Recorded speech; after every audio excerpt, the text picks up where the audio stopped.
Aujourd'hui, nous sommes ici dans le centre sectoriel de formation, dans le cadre vraiment de formaliser une entité de jeunes APS, des agents prestataires de services de la vallée du fleuve Sénégal. Donc, la journée d'aujourd'hui est le résultat d'un long processus d'accompagnement et de suivi, vraiment pour l'employabilité des jeunes, mais également créer l'emploi pour ces jeunes-là. Donc, depuis 2019, nous avions eu un projet qu'on appelait PZRIS, conduite avec notre partenaire Africa Rice, ici dans la vallée. En 2020, l'événement du projet RAP, Rice Agripreneurship Project, donc, a fait que nous avions recruté 50 jeunes donc, dans toute la vallée pour accompagner les producteurs dans l'encadrement sur les nouvelles techniques agricoles, mais également au conseil, surtout agricole, afin de booster les rendements de la riziculture. Nous sommes avant tout des enfants de producteurs, de cultivateurs. Donc, on est dans ce domaine depuis qu'on est né. On a vu que c'est un domaine porteur de chiffre d'affaires.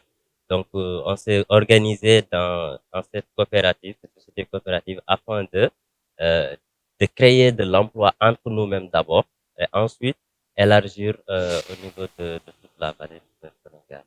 C'est des jeunes des unions de Bundum, des unions de Pont-Gendarme, des unions de Kassak, des unions de Fanaï Dagana et de Nyanga à Podor. Donc, ces jeunes-là sont tous réunis autour d'une société coopérative qu'on appelle COPAPS au niveau donc, de la vallée afin de pérenniser l'activité des APS. Ce qui est visé, c'est avant tout l'employabilité des jeunes. Créer de l'emploi pour ces jeunes-là et essayer de les fixer dans leur terroir. Parce que comme on le vit actuellement, beaucoup de jeunes sont tentés de prendre les pirogues pour aller voir un avenir meilleur ailleurs. Et donc c'est pourquoi cette création de cette société coopérative va pouvoir fixer ces jeunes-là dans leur terroir, mais également offrir de l'emploi, euh, puisqu'ils ont été formés au métier de prestataire de services agricoles. La migration irrégulière, c'est vraiment un fléau que nous tous nous dénonçons fermement. Donc, mais aussi, il ne suffit pas seulement de dénoncer, mais il s'agit de poser des actes qui vraiment peuvent permettre aux jeunes de rester, de travailler et de gagner leur vie. L'Eldorado que tout le monde recherche, il peut se trouver ici. Il suffit juste d'avoir de la volonté, de l'abnégation. Leur action va contribuer considérablement dans l'atteinte des résultats ou bien dans l'atteinte vraiment de l'autosuffisance en riz donc dans la vallée.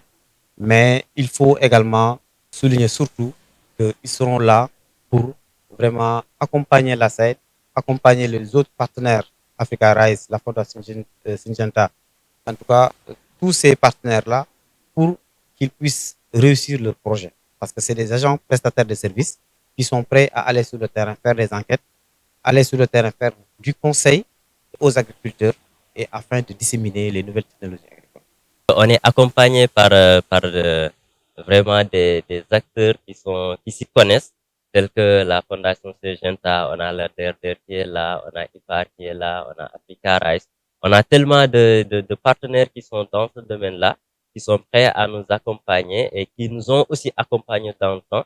Donc, c'est une activité qu'on cherche à pérenniser. Donc, c'est pour ça qu'on a créé cette société coopérative et qu'on a l'intention ferme de la faire pérenniser et de la faire prospérer.